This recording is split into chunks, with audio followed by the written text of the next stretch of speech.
सभी 10th class के विद्यार्थियों का ऑनलाइन क्लासेस में स्वागत है। आज हिंदी विषय का दूसरा दिन। कल हमने आपको बताया था कवि का परिचय। पाठ का नाम था सूरदास, जिसमें सूरदास जी के परिचय के बारे में आपने जाना होगा और वीडियो को देखा होगा। अब आज से हम पाठ का अर्थ करने जा रहे हैं। आप सभी अपनी अपनी किताबों में देखें और आशा करता हूँ कि सबके पास आज तो किताब होंगी, क्योंकि कल बीच में संडे पड़ गया था तो आपने अरेंजमेंट कर दिया होगा किताबों का। तो आप अपनी किताब में देखें। इसमें पहला पद है, बूझत श्याम कौन तू गोरी।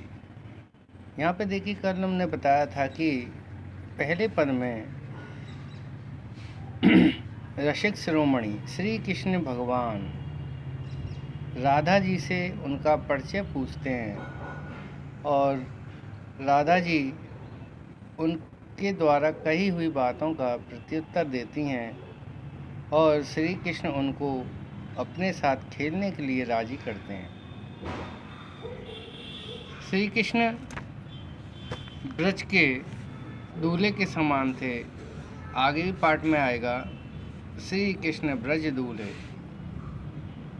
तो ब्रज के दूल्हे के समान, यानी कि ब्रज में सबके एक तरह से कहना चाहिए कि मसीहा के रूप में थे।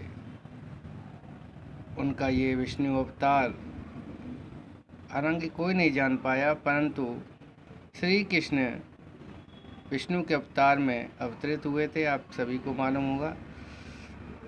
वो एक सामान्य व्यक्ति की तरह आचरण करने वाले बने इसमें श्री कृष्ण नाम से। तो इसमें हम आज पढ़ते हैं पहला पद, बूझत श्याम कौन तू गोरी। यहाँ पे श्री कृष्ण भगवान राधा से पूछते हैं, बूझत यानी पूछते हैं, श्याम कौन तू गोरी। श्याम यानी श्री कृष्ण भगवान, कौन तू गोरी यानी गोरी यानी राधा को कहा गया है कि यहाँ पे श्री कृष्ण भगवान राधा से पूछते हैं कि गोरी तू कौन है, तुम्हारा नाम क्या है, कहाँ रहते काकी है बेटी, कहाँ आप निवास करती हो और किसकी बेटी हो। ये पूछते हैं कौन, श्री कृष्ण भगवान किससे, राधा से। देखी नहीं कबहू ब्रज खोरी, हमने आपको कभी ब्रज की खोरी यानी गलियों में नहीं देखा है। देखी नहीं कबहू ब्रज खोरी, काहे को हम ब्रज तन आवत खेलत रहते अपनी पौरी। अब श्री कृष्ण पूछते हैं कि गोरी तुम कौन हो, किसकी बेटी हो, हमने आपको कभी ब्रज की इन गलियों में नहीं देखा है। तो ऐसा सुनकर राधा जी बोलती हैं श्री कृष्ण से कि काहे को हम ब्रज तन आवत, हम क्यों कोई बिना बात के इस ब्रज में नहीं आए। यहाँ पे हम तो क्या है, बिना कोई कारण कहीं ना आते हैं ना जाते हैं, और हम तो क्या है, अब खेलत रहत अपनी पौरी, और हम अपने ही पौरी यानी अब आंगन में खेलना पसंद करते हैं। पौरी का मतलब आपको पता पड़ा, आंगन को कहते हैं। ठीक। फिर है, सुनत रहती सब्र नननी नंद डोटा। सुनत रहत, हमने तो क्या है, सुना हुआ है, हमने सुन रखा है।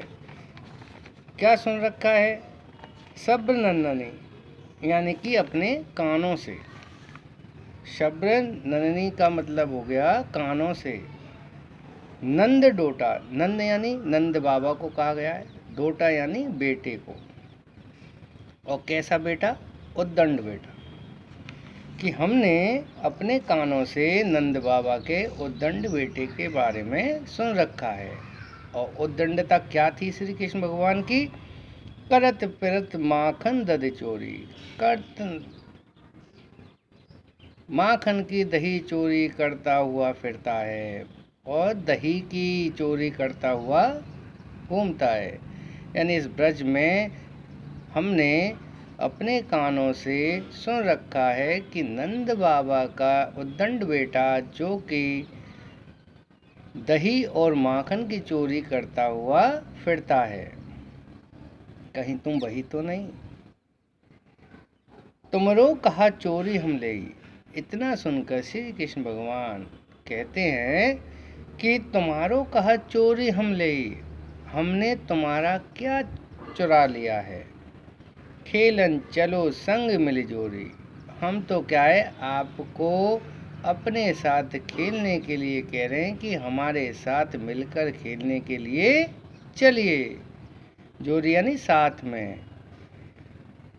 सूरदास प्रभु रसिक शिरोमणि, बात ने भुरई राधिका भोरी। अब सूरदास जी कहते हैं कि जो श्री कृष्ण भगवान थे, जो रसिक शिरोमणि थे, यानी कि सबको अपने बातों में, यानी उनकी जो बात थी वो रस भरी थी, अपनी मीठी मीठी बातों से सबको आकर्षित कर लिया करते थे। तो ऐसे ही राधा को भी, अपने भोली भाली राधा को अपनी बातों में उलझा लिया और अपने साथ खेलने को राजी कर लिया। ठीक है कि नहीं? तो ये हो जाता है आज का पहला पद। अब देखिए दूसरा पद।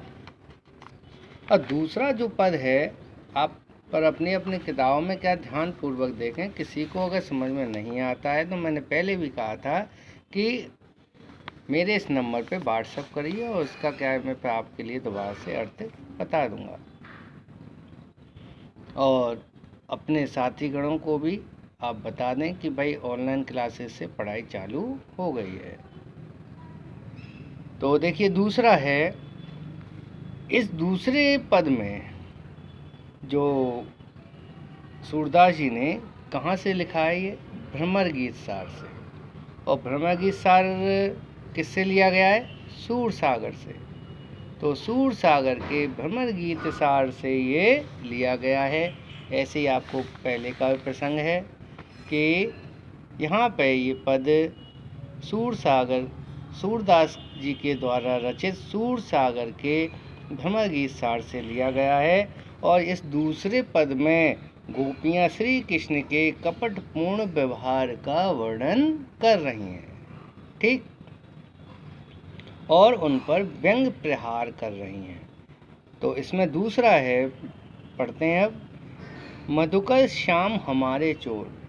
श्री कृष्ण भगवान पे आक्षेप लगाते हुए कहती हैं कि जो मधुकर हैं, अर्थात कि अब यहाँ पे मधुकर किसे कहा गया है? मधुकर यहाँ पे उद्धव को कहा गया है। जब उद्धव गोपियों का हाल जानने के लिए ब्रज में आते हैं और जो गोपियाँ हैं वो अपने मन का हाल उनको बताती हैं, तो उद्धव से कह रही हैं यहाँ पे गोपियाँ, हे मधुकर, हे उद्धव, हमारे श्याम यानी श्री कृष्ण भगवान तो हमारे चोर हैं।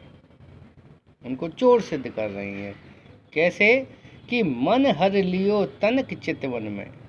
कि श्री कृष्ण ने हमारा जो मन था वो क्या है, थोड़ी सी देर में ही हर लिया, थोड़े से दिनों में ही क्या है, हमारे मन पे उन्होंने राज कर लिया।